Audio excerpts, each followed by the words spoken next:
Indian super লিগে আর last বয় নয় ইস্টবেঙ্গল। এদিন চেন্নাই এফসির বিরুদ্ধে 2-0 গোলে জিতল লাল হলুদ। 54 মিনিটে বিষ্ণু এবং 84 মিনিটে জিকসন সিংয়ের গোলে জিতল ইস্টবেঙ্গল। শেষ ম্যাচে কলকাতায় নর্থ ইস্ট ইউনাইটেডকে হারিয়েছিল লাল হলুদ দিমিত্রিয়স দিয়ামান্তিকসের গোলে। তবে আজ গ্রিক স্ট্রাইকার ছন্দে ছিলেন না। তাকে দ্বিতীয়ার্ধের 2-3 মিনিট দেখেই তুলে নিয়ে ক্লেটন সিলভাকে নামিয়ে দেন অস্কার। 54 মিনিটে ডান দিক থেকে মহেশ একটি বল বাড়ান, যা ডান পায়ে মাইনাস করেন বক্সের ভেতর সাউল ক্রেসপো। বল ফলো করে আসা বিষ্ণু গোলকিপারের ডান দিক দিয়ে বল জালে জড়িয়ে দিলেন। এই গোলটা পেয়ে যেতেই ইস্টবেঙ্গলের আত্মবিশ্বাস বেড়ে গেল দ্বিগুণ।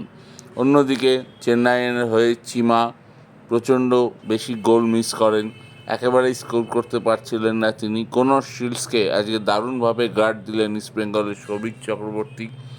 আর 84 মিনিটে দেখার মতো গোল করলেন ইস্টবেঙ্গলের 6 নম্বর জার্সি মণিপুরি তারকা জিকসন সিং। তার গোলার মতো শটের জবাব ছিল না চেন্নাই গোলরক্ষকের কাছে। চেন্নাই শেষ অবধি প্রচেষ্টা করে গেছে, কিন্তু লাল হলুদ ডিফেন্সের কাছে হার মানতে বাধ্য হয়েছে।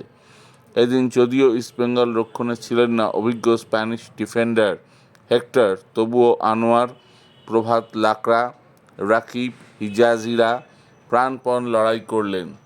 এই দলটা আস্তে আস্তে দানা বাঁধছে।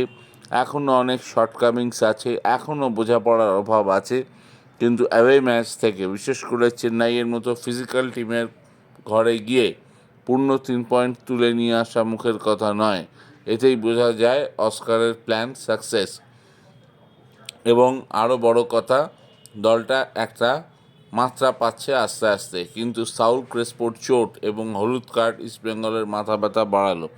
পরের ম্যাচে উড়িষ্যার বিরুদ্ধে নেই তিনি। যাই হোক, সমর্থকদের কাছে এই ম্যাচ একটা মোরাল বুস্টার।